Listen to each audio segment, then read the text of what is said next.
Hey Hunters, Halo Zoo here for a very special video as we close out the previews for D&D 5.5 as I go over all the changes that I've been making uh, ever since the 2024 Player's Handbook came out for my personal D&D project, which I've been working on as a rewrite of 5e for years now.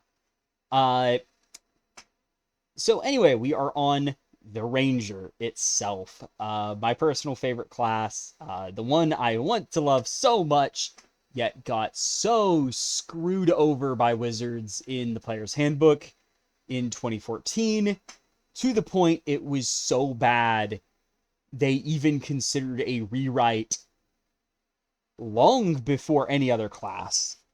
Uh, it even had an Unearthed Arcana that they said, this is fine in Adventurers League.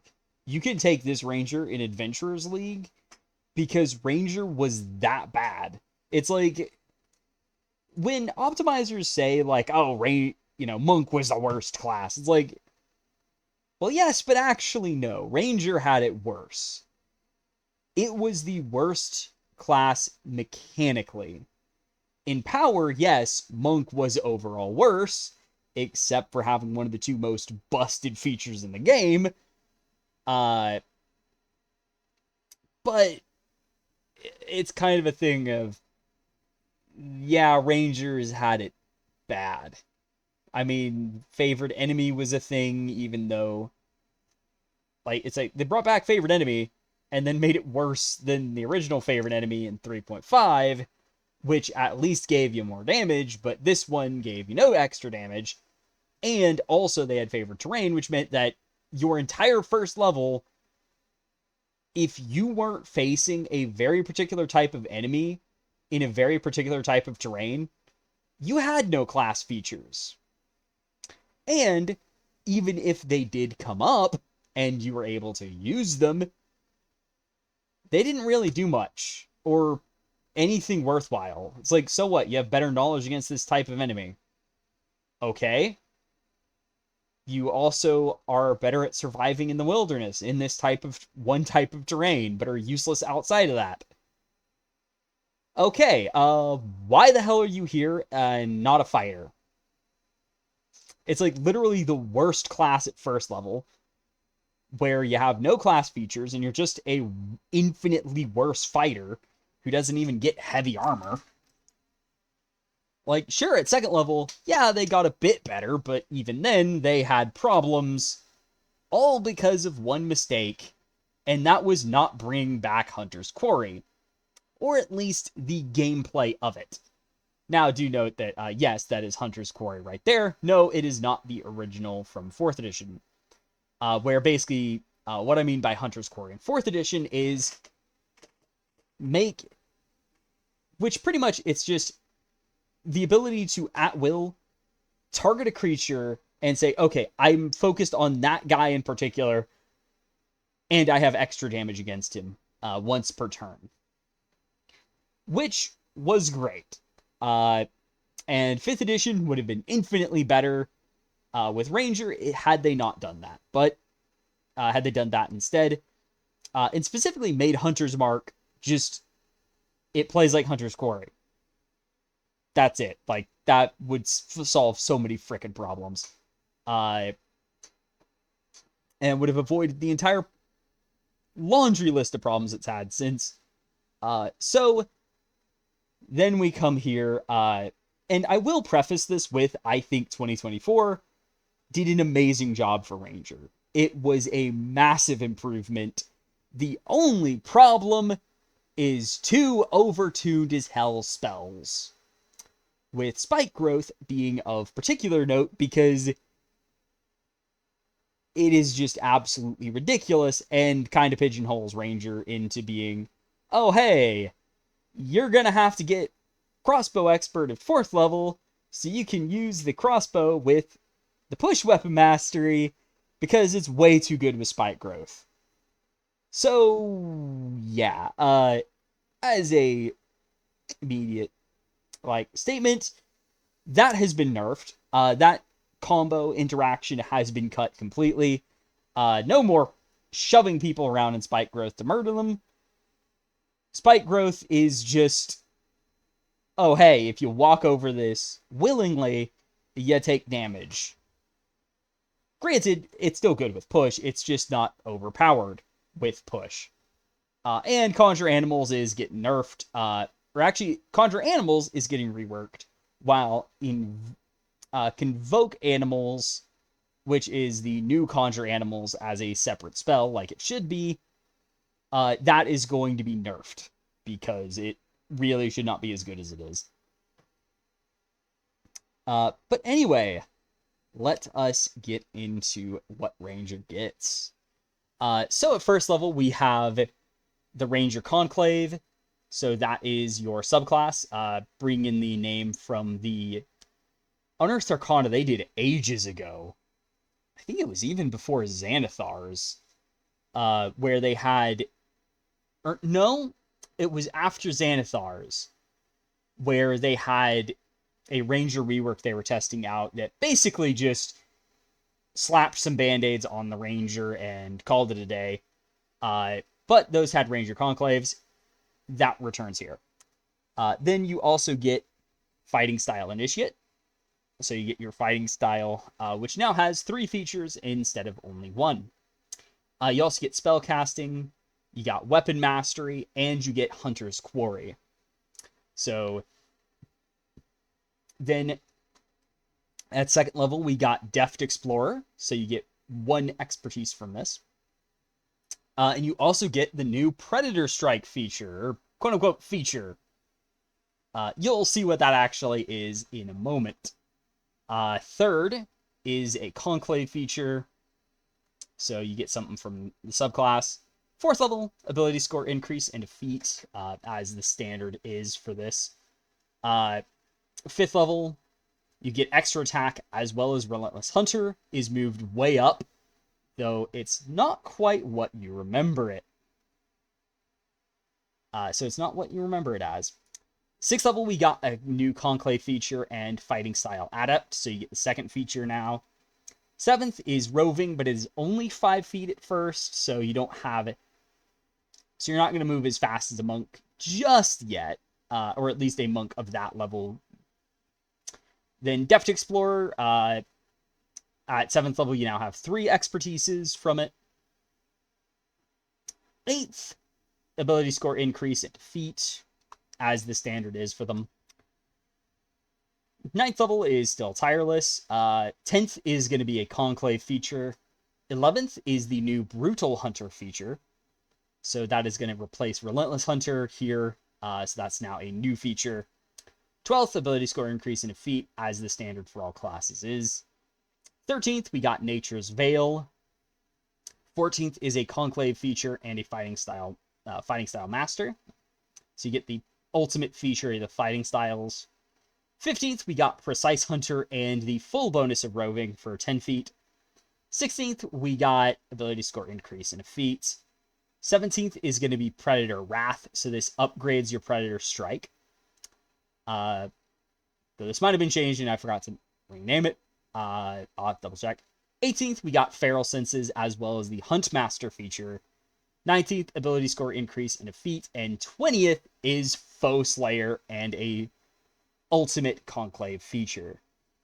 So let's go into the core features. So HP to start off with, D10 hit dice per level.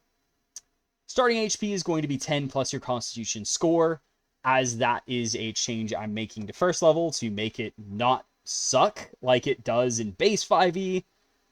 And your HP per level beyond that is going to be 6 plus your Constitution modifier still.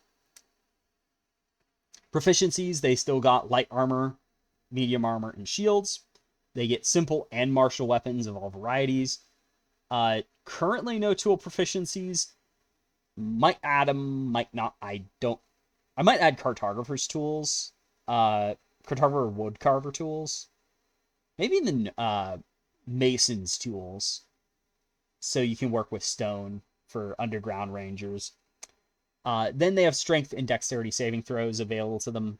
And they get to pick 3 skills among acrobatics, animal handling, athletics, insight, investigation, nature, perception, stealth, and survival.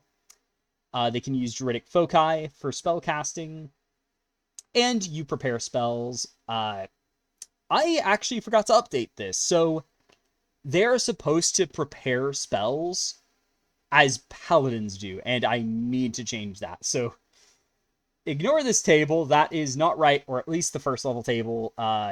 First level should just be the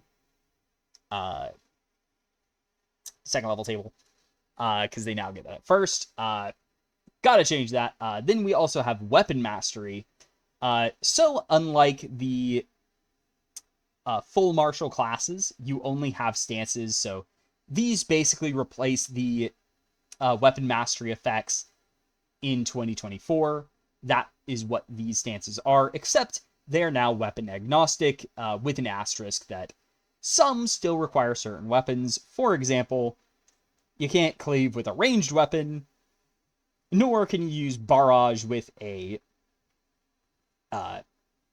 melee weapon, as those explicitly require being melee and ranged respectively.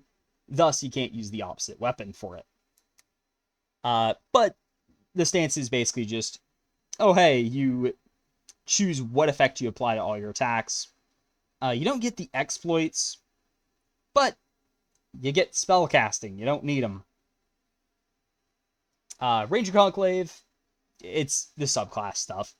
Then we also get the fighting style, so they get to choose archery, dueling, 2-weapon, defense, the quote-unquote new battlecaster, with the druid in quotation marks, which battlecaster is just, you know, all those ones that get spell cast, like cantrips. Yeah, all those are rolled into one with battlecaster, and it can work with any class list and all that.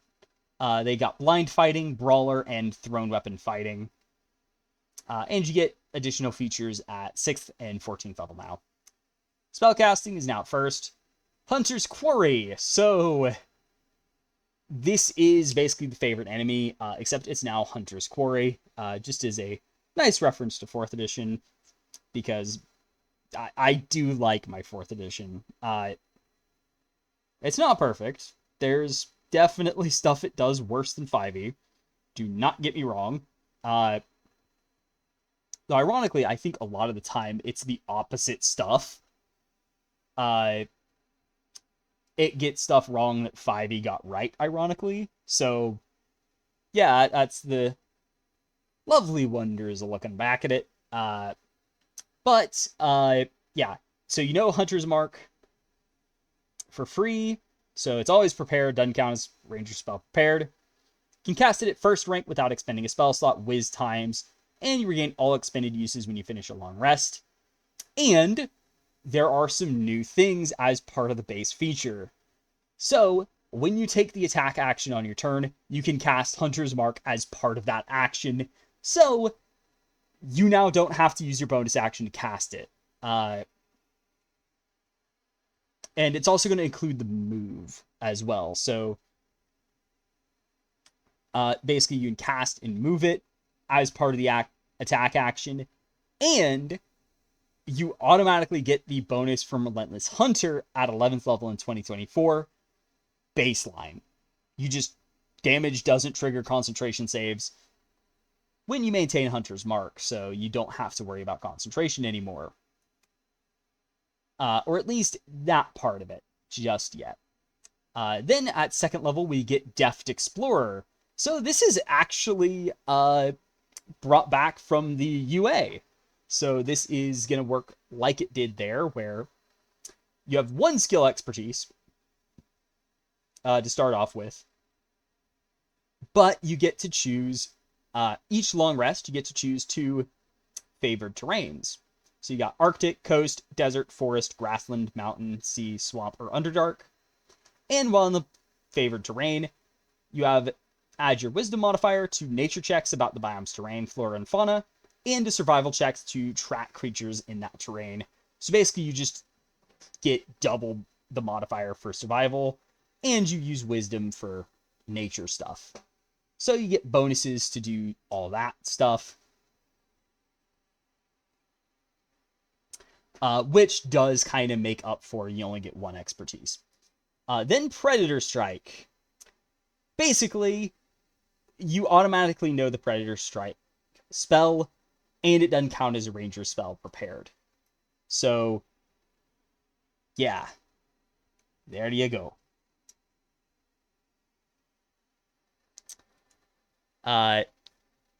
So what is Predator Strike? Basically, it's Divine Smite for Ranger. So it is a Ranger exclusive spell. It is a transmutation spell, variable damage type, and it is a smite spell, meaning that you can't cast multiple smite spells on a turn and all that. And it is a free action whenever you damage a target with a weapon attack. Might make this a bonus action, but I don't know. But right now, those are all going to be free actions. But you still can't cast spells of first rank or higher. More than one spell of first rank or higher on your turn. And that's also going to include even if you have a ability that doesn't use spell slots, it's now just, oh yeah, you can't cast spells of first rank or higher. Technically range itself, and has a verbal component only. Instant effect, and you just do 2d8 extra physical damage of the triggering attack's type, plus an additional d8 if the target is a beast, dragon, monstrosity, or plant. So basically, if it's a bestial type creature, hey, you do more damage to it. Also note that they are the only one who gets 4. However, plant, I feel like the 4, it's like, yeah, I feel like it's kind of fair. Like, paladins get celestials, fiend, and undead. And then the new Mistblade class is going to have, like, Fae, oozes, and constructs. And then if you upcast it, it's an additional d8 damage per slot rank above first for a plus 48 total. So you have 68 total base damage. Note, this does not include the extra damage, so it can be up to 78 if it's a beast, dragon, monstrosity, or plant. But yeah, that's the new spell. Yeah, it's just Divine Smite for Rangers. Which I know there's going to be some paladin peoples who don't like it, but hey, my thought process is very simple. Divine Smite was never Paladin's main feature, wasn't supposed to be, it isn't here, and also it does feel fair to say, hey, yeah, let's let Rangers have a basic Smite attack option. And they also don't get free casts of it, though that's partly because they already get a free cast of a spell. Then at 5th level, you get extra attack. So it's extra attack, just 2 attacks instead of 1. 5th level, we also get Relentless Hunter. So what does this do now? Well, simple. While your Hunter's Mark is active, you can concentrate on another Ranger spell you cast in addition to Hunter's Mark. You can still only have 1 Hunter's Mark active, and you can't concentrate on 2 Ranger spells that aren't Hunter's Mark this way. So basically, you can stack Hunter's Mark with other spells now. There you go, Rangers. You can't do it on the same turn, but you can use it with other spells. It still technically uses concentration. It cannot be stacked with spells from other classes, but you can use it with other Ranger spells. So, there you go. So many problems fixed. 7th level, we also have, we go down to Roving, so your base walking speed and any other speeds you have are increased by 5 feet, and you gain climbing speed and swim speed equal to your walking speed if you don't already have one. And at 15th level, the base walking speed is increased to 10 feet, or by 10 feet.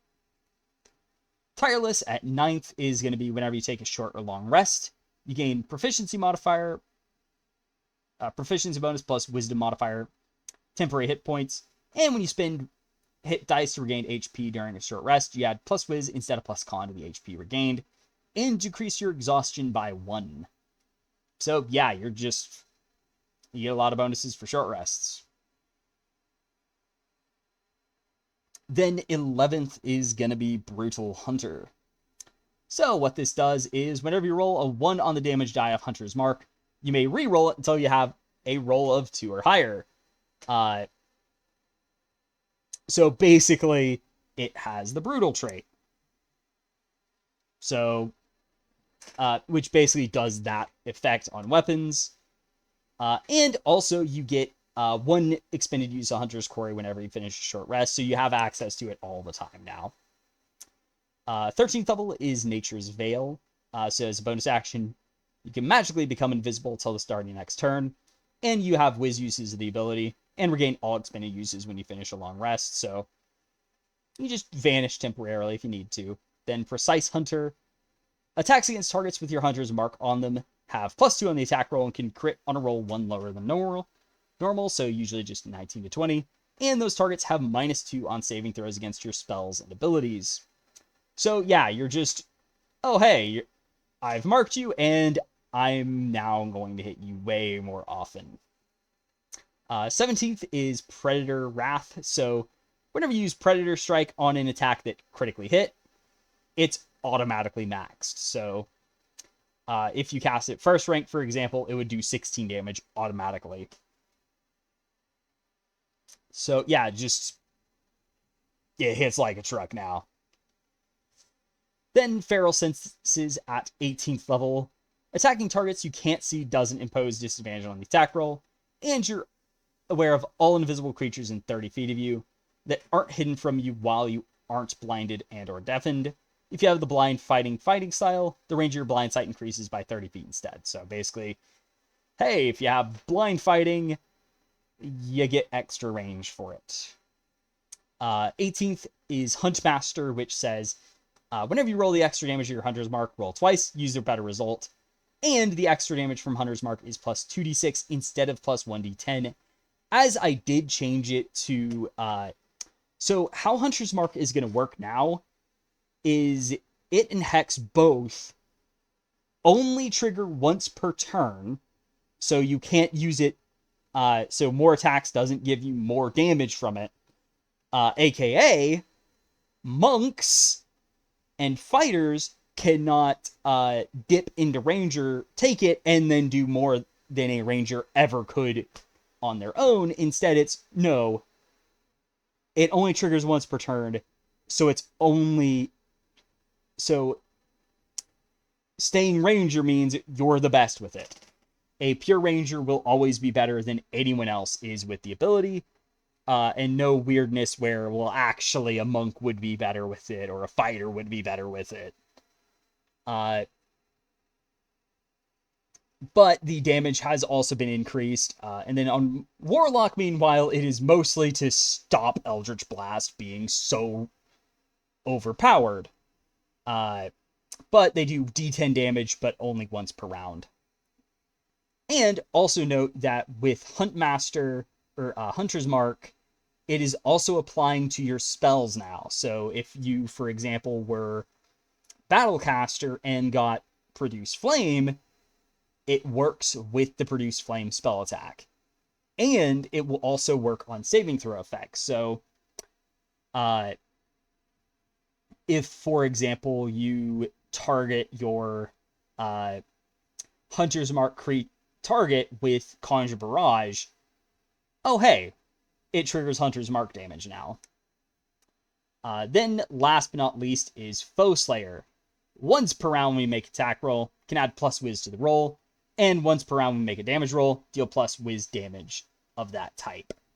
So yeah, it's similar to the old Foe Slayer. It's not like the new one, as the new one is kind of part of Huntmaster.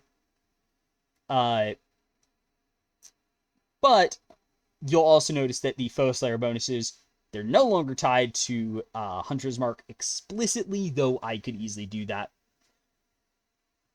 to it. And then also the two effects are now separate, so it's not just, well, you can add it to the attack roll or the damage roll, which causes some weirdness with it. Instead, it's, oh, you can do it to the attack roll once and the damage roll once. But anyway, let us go into the conclave. So first up, we got the Hunter Conclave. So this one has seen some tweaking around. Like, in the previous version, this thing was going to go astronomical with the number of choices you could make with it, but I have since kind of lowered it a little bit. But at first level, you have Hunter's Lore. So you learn 2 Druid cantrips of your choice that don't deal damage or create weapons, aka no Shillelagh or magic stones. And they count as ranger spells for you, so you have something like Druidcraft and Elementalism, maybe.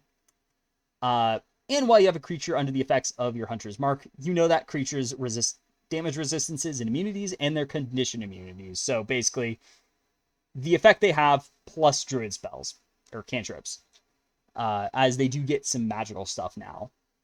But it's just minor cantrips, unlike the other guys. Hunter's Prey at first level as well. So we got Colossus Slayer, once per round when you hit a bloodied target with a weapon attack. And bloodied basically just means below half HP, so none of that BS with, oh, you're missing any HP at all. Okay, I'm just going to murderize you now. None of that BS. Instead, it is, oh, you have to be actually bloodied, and it's only D6 damage at the start, but at 10th it becomes D10 damage.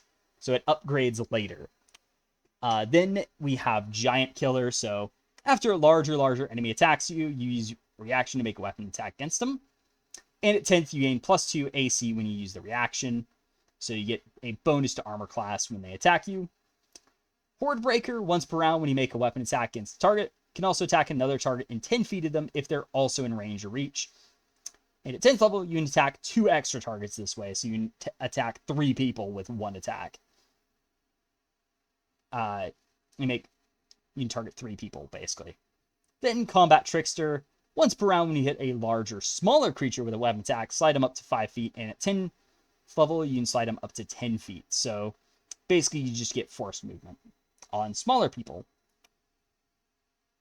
And that's kind of designed as a, we have something for large people.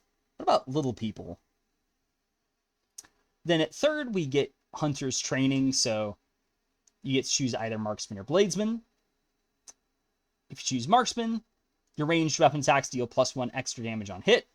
And as a Bladesman, you have +1 to melee weapon attack rolls. Which totally has... it totally doesn't just give you the opposite bonuses of the archery and dueling fighting styles, but halved. Then 6th level, we got Hunter's Defense. So these are now the improved Hunter's Defense, superior defense options, but at 6th.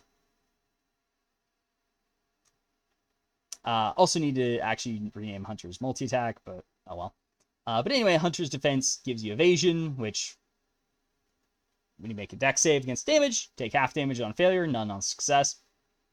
Stand against the tide when a melee attack misses you. You can have the attacker repeat the attack against another target of choice in 5 feet, even if that new target isn't in the attacker's reach. So basically, oh hey, you hit that guy now. Uncanny Dodge. When you're hit by an attack roll from a source you can see, you can use your reaction to take half damage from the attack. And Sidestep, you have +Wiz AC against ranged attacks, and it is affected by the dexterity cap. So if you're wearing medium armor, that's only a +2, but oh well. So basically, once again, we have something for melee. What about ranged? There you go. 10th, Hunter's Multi-Attack. It's just choose an additional Hunter's Spray choice. Superior Defense at 14th, get an additional Hunter's Defense choice. So that is kind of inspired by the first Ranger UA, but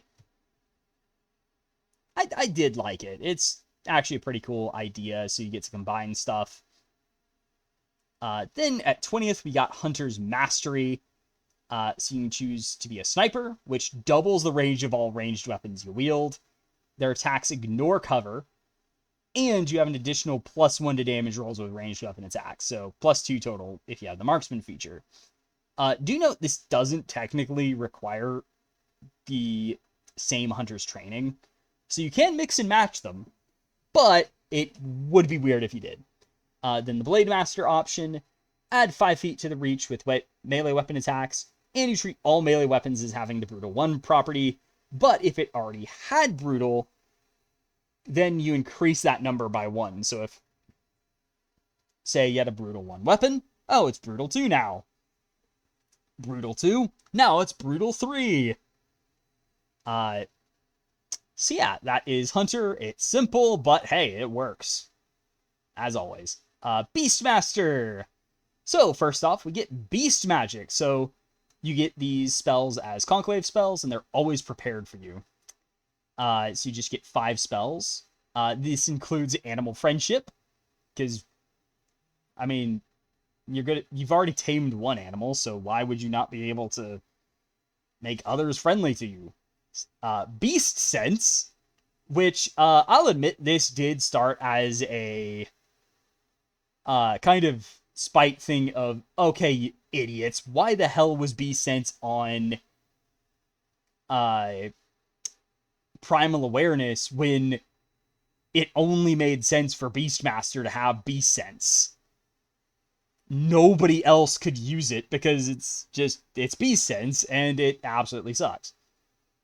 But here it is on Beastmaster only. Primal Awareness was cut, however, with the reason of, similar to it being cut in 2024, you don't really need Primal Awareness, because the whole problem was they couldn't have utility spells because you learned spells and you couldn't risk niche utility spells. So instead it's like, okay, here's the spell for free, but Beast Sense was on there, and it's like, why the hell is this here? It is utterly useless, as it is one of the worst second rank spells of all, probably one of the worst spells, period, with the only definitive spell that is worse being Borrowed Knowledge, because it is a straight downgrade to another second rank spell that you don't even have to pay anything to cast. Yeah, it's like, Borrowed Knowledge is just aggressively bad to an insane degree. Beast Sense, at least it's not a downgrade to a spell of the same rank. But they also get Conjure Animals. And do note, this is a different Conjure Animals than the one in 2024. This is going to be a new version that is... basically, how I would describe it is, you take Summon Beast and 2014 Conjure Animals and mash them together. Where it's now going to be templated stat blocks, but you summon multiple creatures. They're weaker, but you get multiple. And it will also have some of the utility options that the original Conjure Animals had, that they killed off with the new version. That is now just a disgustingly overpowered damage spell that should not be outclassing Call Lightning. Fourth, they get Dominate Beast, so that is their 4th rank spell. In 5th rank is Insect Plague, because I didn't have a better option, and hey, it involves animals. Insects are animals too. But also at 1st level is Primal Companion. Yeah, it's the feature from Tasha's, and I think it's almost completely unchanged. I don't remember if I changed anything. I know I haven't changed anything recently, but yeah. Also, the stat blocks are pretty much the same. There is one change, but you can always choose if it does bludgeoning, piercing, or slashing damage with its attacks, regardless of its form. 3rd level is Spellbond. So whenever you cast a spell on yourself that can also target other creatures, you can have it affect you and your Primal Beast instead of only you, regardless of distance. And you can cast spells with a range of self on your beast instead of you while it's in 30 feet of you. So basically, if you cure wounds, cast Cure Wounds, you can, on yourself, well, you can also have it affect your beast no matter where they are. But if you were to cast, say,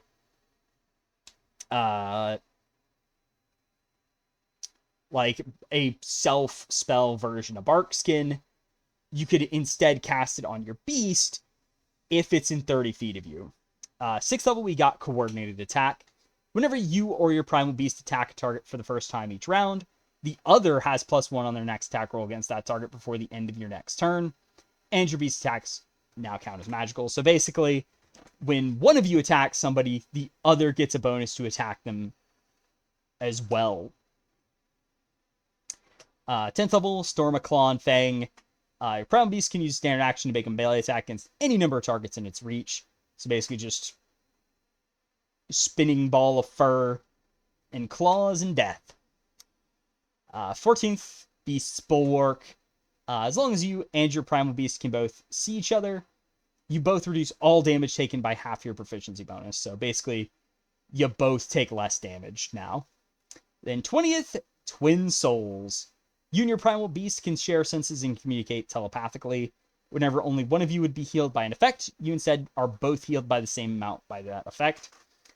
And while you and your Primal Beast can both see each other, you have +1 on attack rolls and +2 on damage rolls. So yeah, you're even better now.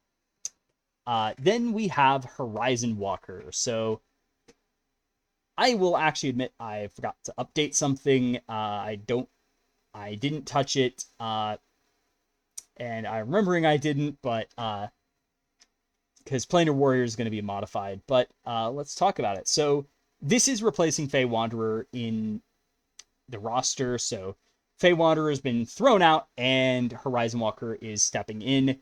Monster Slayer, I don't know what I'm going to do with it, I'll be honest. However, I've decided to delay it since it did have a more mystical theme, which does kind of compete with Horizon Walker.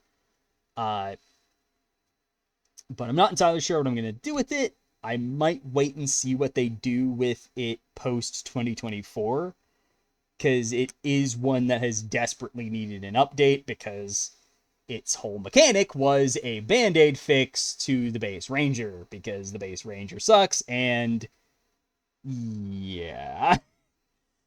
Anyway, as for Horizon Walker, what it is doing, we've got Horizon Step. So you gain proficiency in Arcana and either Acrobatics or Athletics, so basically a mobility skill, and Magical Knowledge.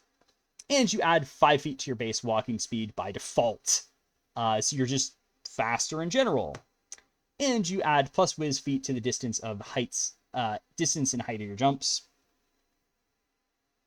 Then at first level, we also have Detect Portals, which just as a bonus action, locate the nearest permanent portal within a mile of you, going distance and direction.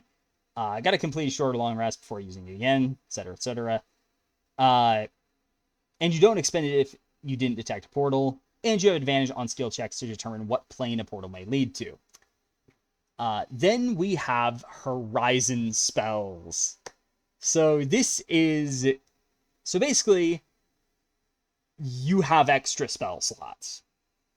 You can prepare extra spells,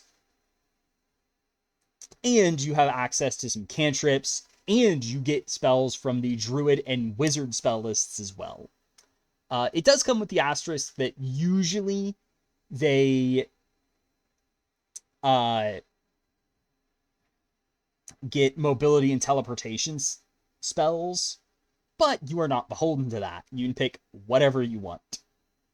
And you get additional spell slots. So basically, you just get +1 spell slot per rank. You also get up to 4 cantrips. But yeah, this is actually, as for the reasoning of why this is here, this is actually a callback all the way to 1st edition Advanced Dungeons and Dragons. I don't know if the original Dungeons and Dragons had it, but basically, Rangers got Magic User spells, which Magic User is basically a derpy generic name for wizard. I really don't know why they call them Magic User as just a generic term, but yeah, it's old D&D. Don't question it too much sometimes. but they just got magic user spells at a later level. So here it's like, oh hey, yeah, you get extra spells from Druid and Wizard, since you used to just grab spells from Druid and Wizard as a ranger.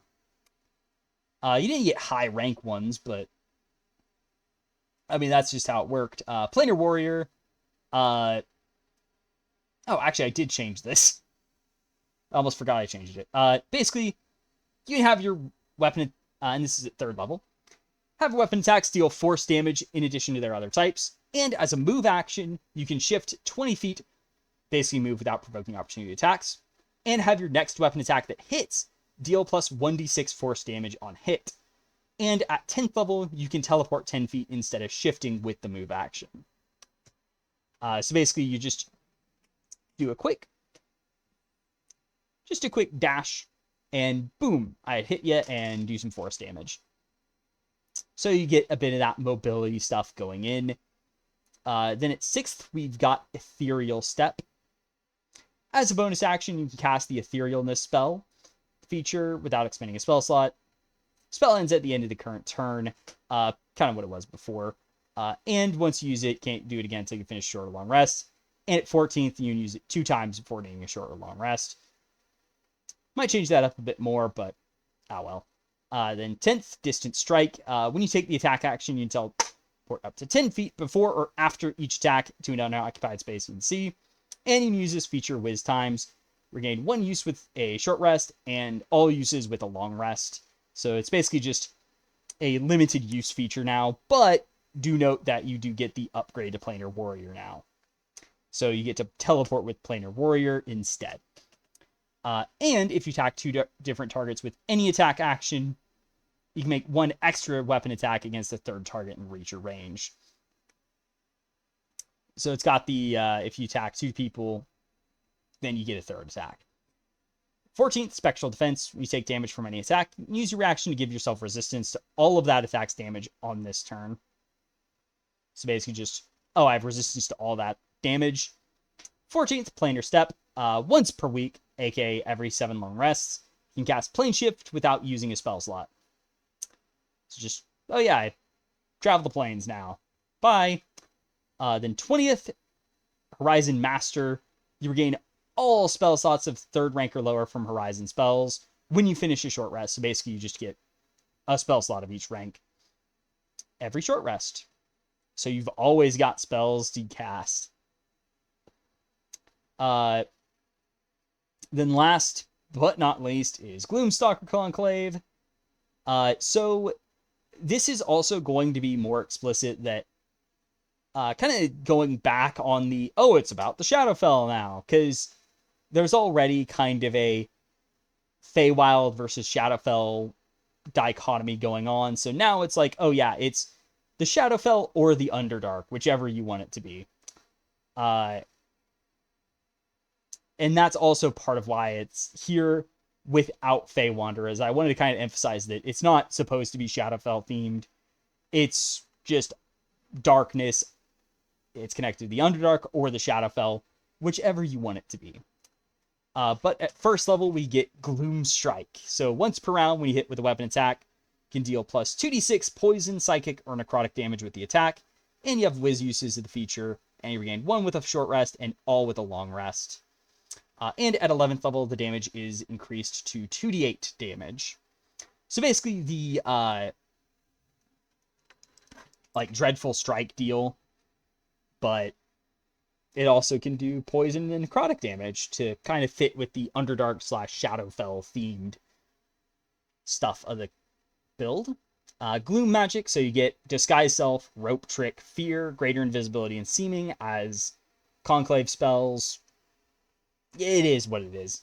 And Umbral Sight, so you get 60-foot dark vision, or plus 60 feet if you already had it. And you can hide from creatures with dark vision as if they didn't have dark vision. So basically what that means is if you are in darkness,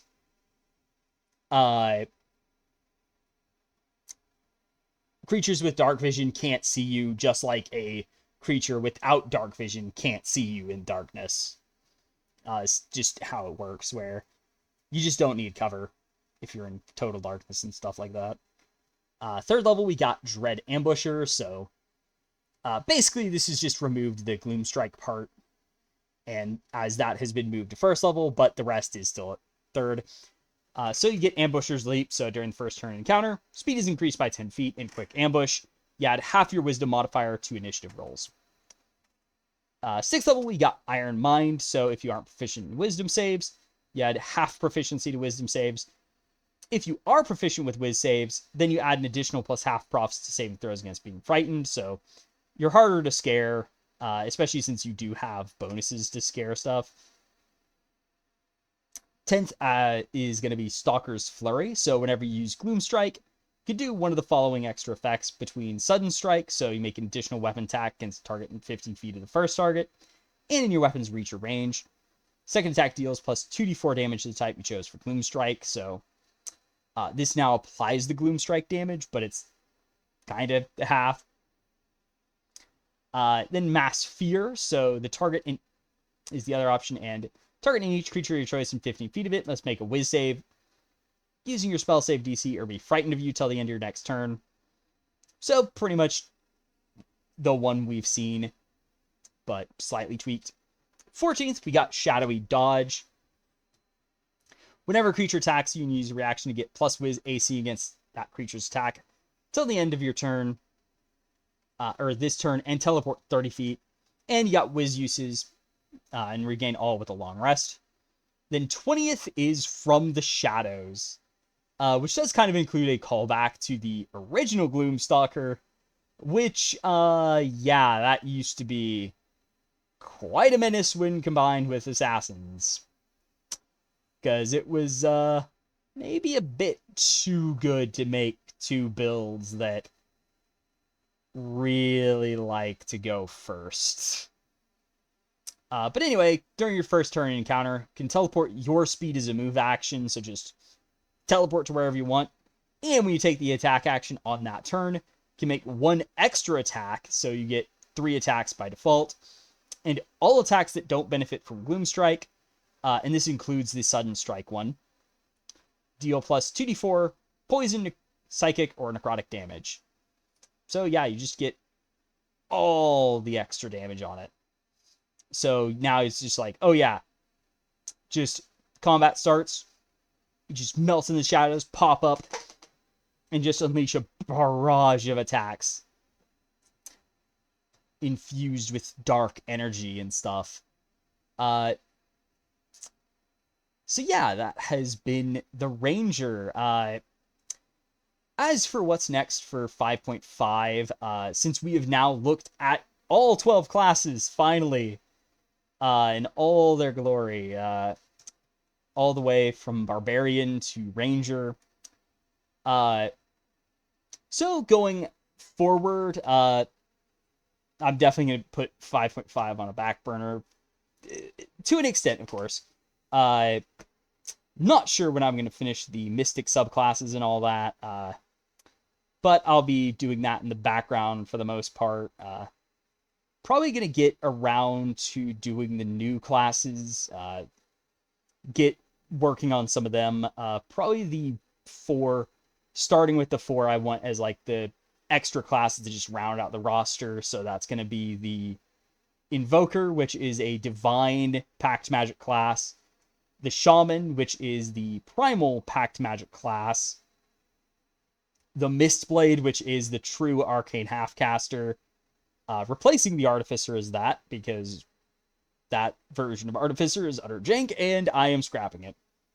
Not the least of which because I came up with an idea before Eberron came out and gave us the actual Artificer that we know and is utter jank. So I decide I'm keeping with my version where you actually invent stuff, though that will not be the 4th one there, as there's actually going to be the Warlord as the 4th option. So there are 2 casters and 2 non-casters. Probably going to work on Psionics in the background. I don't know when that's going to come out. Maybe before or after the advanced class stuff, but we shall see. But anyway, if you want to go look at the other 12 classes, if this just so happened to be the first one you've watched of this series, you can always go back on the channel and look at the older episodes and look at what I've done with all the other 12 classes or 11 classes in the game. And also stay tuned for more stuff on D&D 5.5 in the future. I might also be trying to do a playtest of sorts in the near future. See if I can get one going on the Discord server I'm on. But as for next projects in general, I actually have no idea. I'll be honest. Probably need to finish Ride Hell stuff, the achievement hunt stuff, but not entirely feeling ready to do that and going through the mess of videos for that, but oh well. But there might be something else, but I have no idea, so stay tuned for whatever's next. You'll just have to see when I figure out what I'm doing next week. So anyway, without further ado, I will see y'all next time. Halo Zoo, out.